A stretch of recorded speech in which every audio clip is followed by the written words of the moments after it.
So let me just say at the very outset, thank you very much for convening. This is a critical moment for a critical conversation. The role of philanthropy and faith community in combating hate, or as I prefer to put it, building human solidarity, which I think is a far better framing for the conversation that we're having. Discussions about white supremacy, very important to talk about that. There was a time in my life when I viewed that as a provocative term, but what in the world else are we talking about? Land seizure of Native peoples, 250 years of enslavement of African people, another 100 years of Jim Crow, second-class citizenship, only about 60 years of anything else, which has been marked by complete disparities in nearly every single thing you can name. What else are we talking about? Naming what we're talking about is very important to moving forward in this conversation. And I'd say to white people, look, which would you prefer? To be a part of humanity or to be superior to it? Because ultimately, you're a human being. What about human solidarity? It's actually better. It's better to be in partnership, unity, family with your fellow human beings than to reign supreme over them. Think about that. So when Assad asked me to join you here and talk a little bit today, he said, look, man, I know you can come here and lay down some political or legal rap. He asked me specifically, talk a little bit about your own journey. And I got to be honest with you, that's scary for me. I don't like doing it.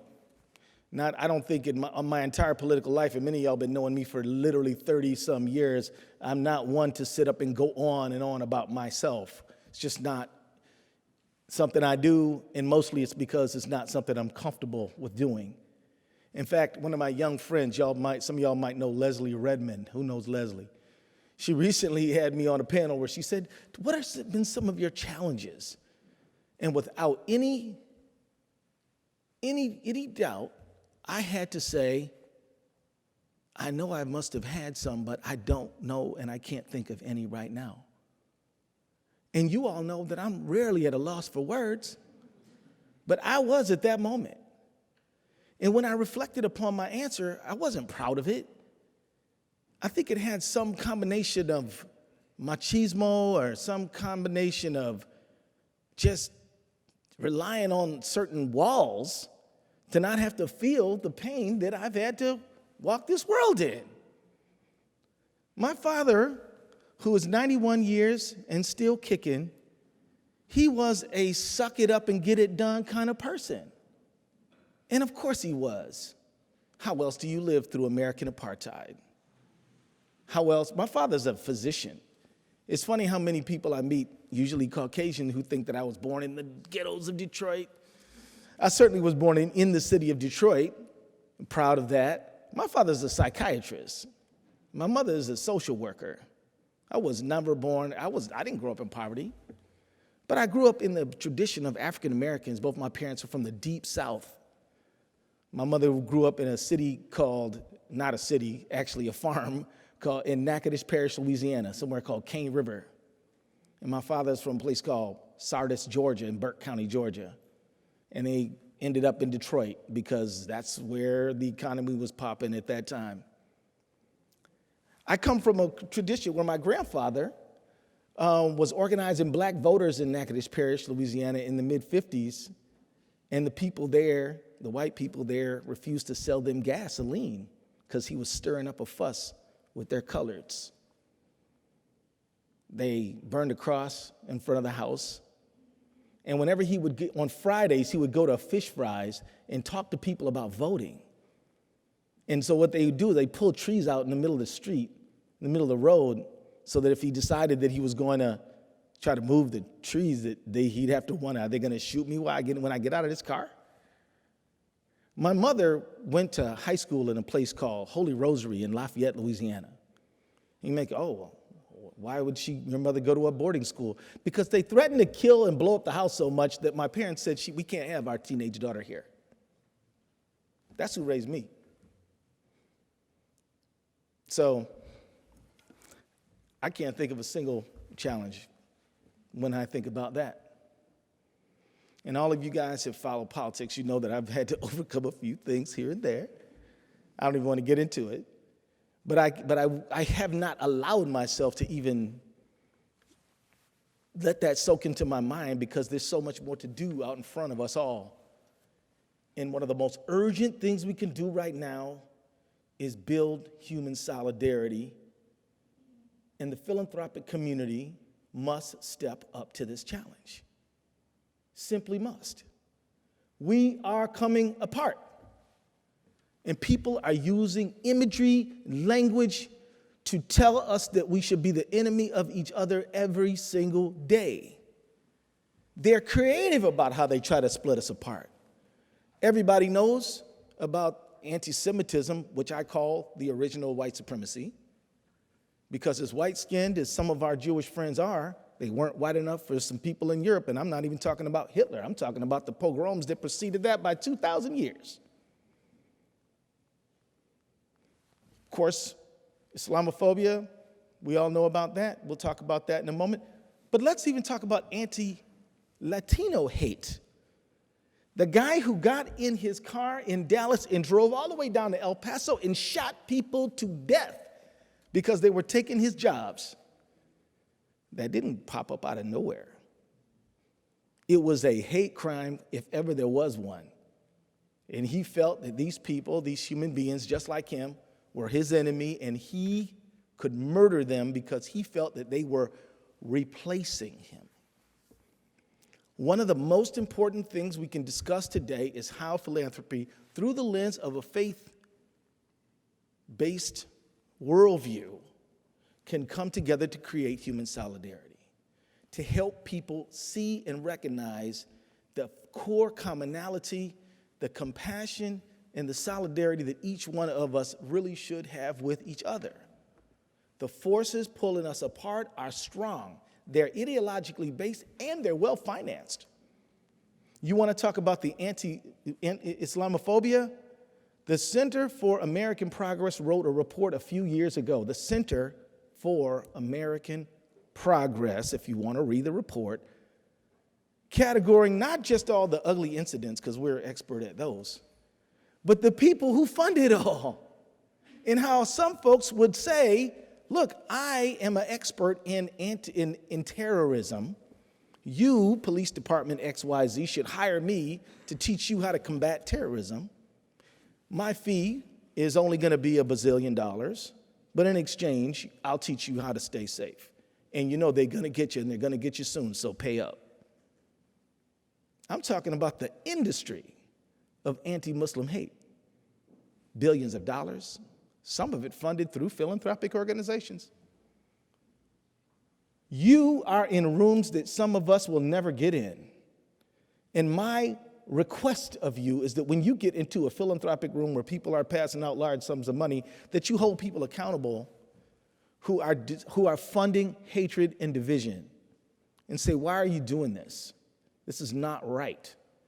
If we are going to spend the largesse and generosity of donors, it should be to uplift humanity, not divide it.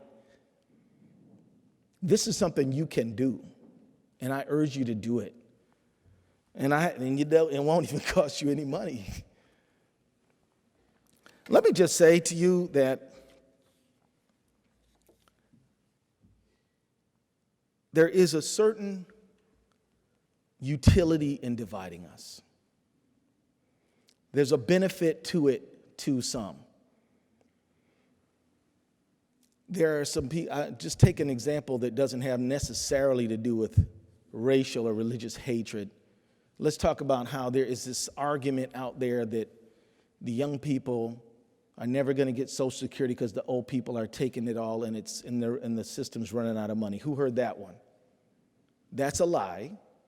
Okay, it's a lie. And yet, the answer to this narrative is, well, what if we just took all the money in Social Security and invested it in the stock market, and then that would be even more, and we would be able to solve Social Security. It would enrich some people tremendously and wouldn't necessarily secure anyone's retirement.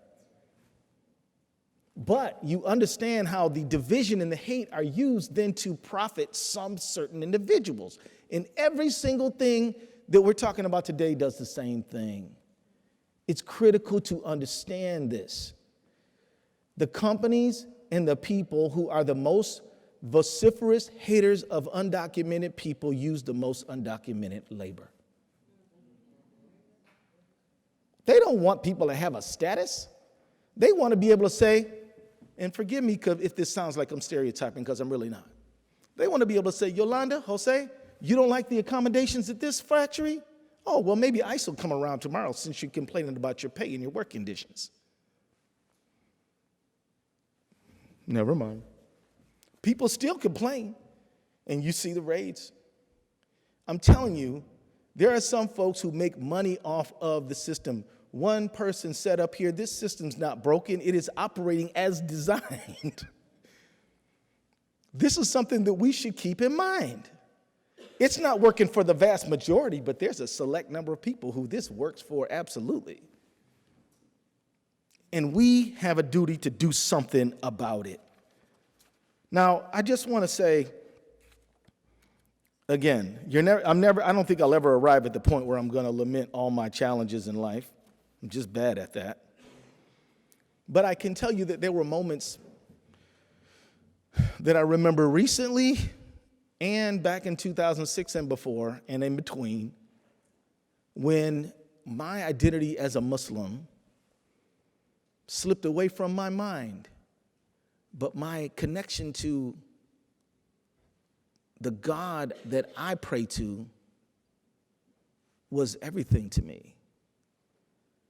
What I'm saying is, Muslim became a label that somebody else can throw around, but my need to get into the scripture and the words of the prophets gave me all the sustenance that carried me through some very difficult moments in my life.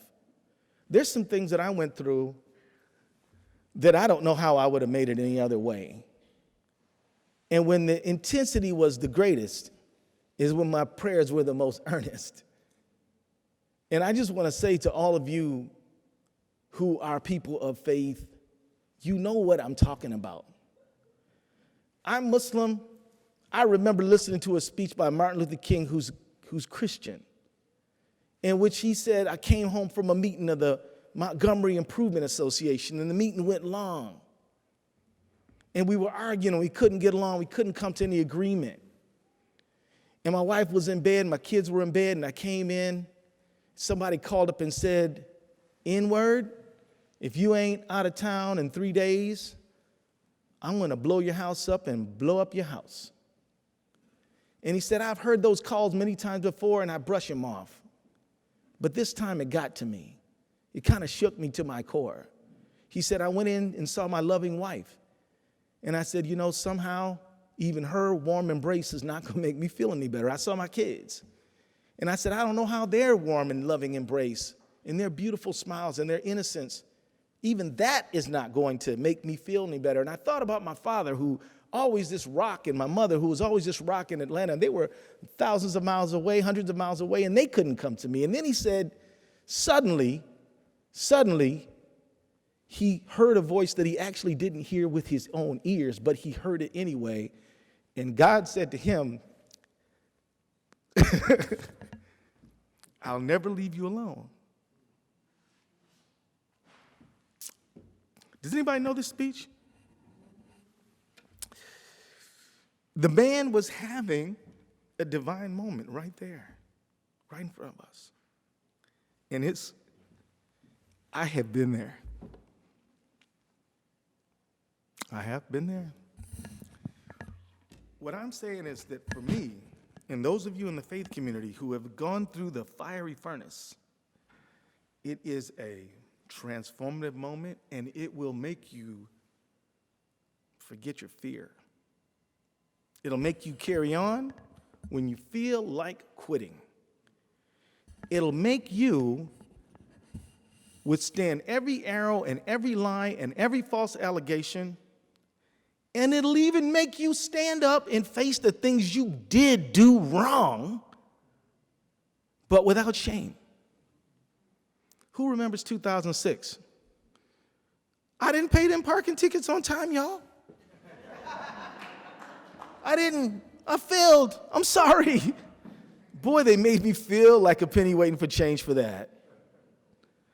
But because of the spiritual sustenance that I was able to access, I was able to say, you know what? I'm sorry, but I'm not ashamed, and I'm not quitting because of it. I'm not going to quit because I did things that I don't believe are right and I don't believe in. Now, there's things I've been lied on worse than I've been the target of some lies, y'all. They've been crazy. I'm not even going to go into them. You can imagine. If you know me, you know them. But those didn't bother me. It's the things that I actually did do wrong, and the fact that I was worried that I was going to let everyone down because of my own human frailty. Your faith can help you get through that, because what you learn is that we all are broken, and we all are in need of the mercy of God. And our community is in need of the mercy of God. And our community is worthy, and we are individually worthy, even given our flaws. And that's why it was easy for me to say, you know what, Keon? Is Keon here? That guy helps me get around all over the state. Give that dude a hand right there. We are going to Fergus Falls. We're going to St. Cloud. We're going to Rochester. We're going to Chaska. We're going to St. Paul. We're going to Minneapolis. We're going all over the state, and we're going to talk about human solidarity. We're going to talk about what connects us, and yes, we're going to talk about these things, and we're not going to get locked in some blame-shame conversation. We're going to seek higher ground. It's not going to do us any good to say you men have been horrible to women. You whites have been horrible to everybody else. You, whatever group you're in has done something bad to somebody else. Because everybody in here qualifies to be an oppressor group and an oppressed group. We're not going to whitewash history. We're not going to sweep it under the rug, but we're not going to walk in shame in such a way that it will inhibit us from walking forward together. We can find redemption in human solidarity. So let me just say that we talked about the real deal.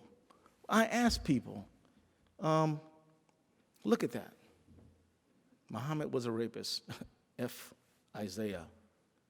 I think they're talking about the group Isaiah. Neo-Nazi, they even did the swastika wrong. I think one of them legs goes the other way. That was in North Minneapolis.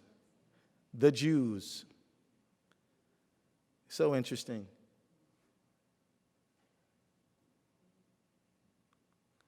That's Dar al-Farouk. Bombing. Somebody drove all the way from Illinois to bomb other human beings because they pray different. There it is.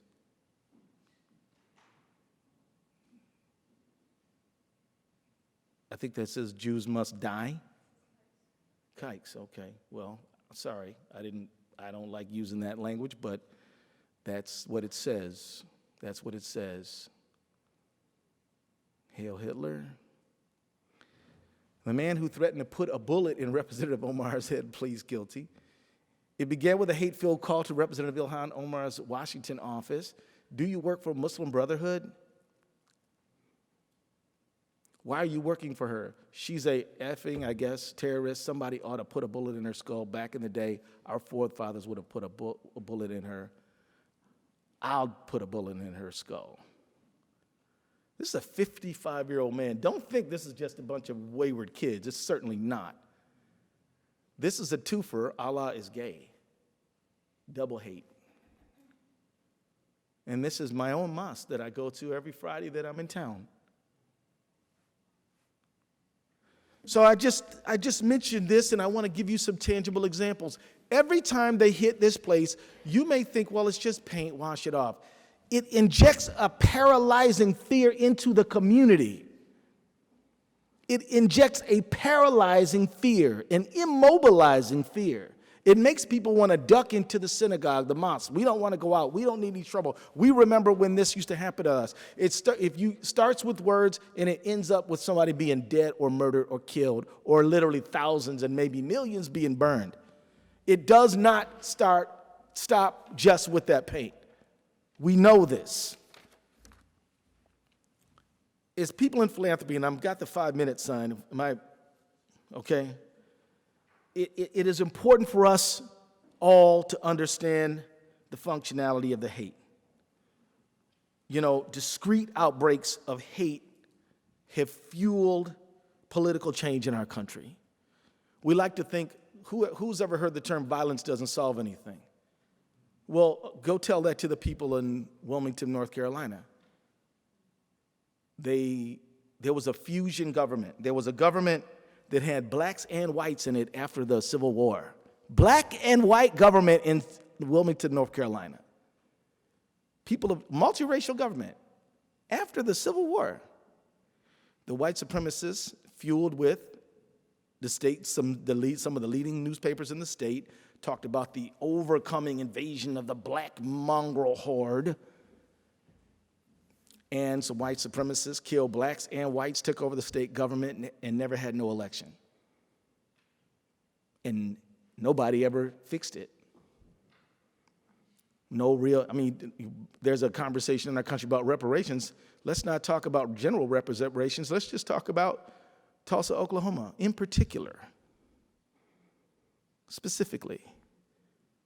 Let's talk about Duluth, Minnesota in 1920. 10,000 Duluthians showed up to watch a lynching. Can we get 10,000 Minnesotans to go to Duluth on the 100th anniversary for human solidarity? I'm going. Who wants to join me?